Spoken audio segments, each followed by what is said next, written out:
கண்ணகி படத்தோட ரிவ்யூ தான் இப்ப பார்க்க போறோம்.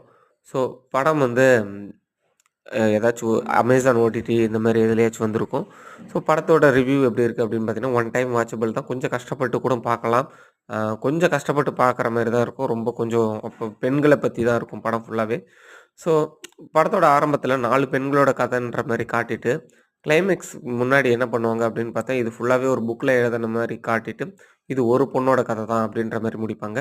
ஸோ அந்த ஒரு பொண்ணோட கதை இது எப்படி இருக்கும் அப்படின்னு பார்த்தீங்கன்னா, இந்த படத்தோட கதை என்னன்னா, ஒரு ஒரு 18 வயசுக்கு மேல ஆன பொண்ணு கல்யாணம் பண்ணி வைக்கலான்னு பார்க்குறாங்க.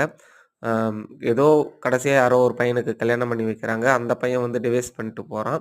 அந்த அதுக்கப்புறம் வேற ஒருத்தவன இது தேடி போகுது. அவனும் விட்டுட்டு போயிடுறான். அதுக்கப்புறம் வந்து கம்பெனில வேலை செய்றாங்க. அங்க ஒருத்தன் பிரெக்னன்ட் பண்றான். அதுவும் வேணான்ற மாரி பண்றாங்க. ஸோ இந்த மாரி தாங்க இருக்கும் படம் கதை.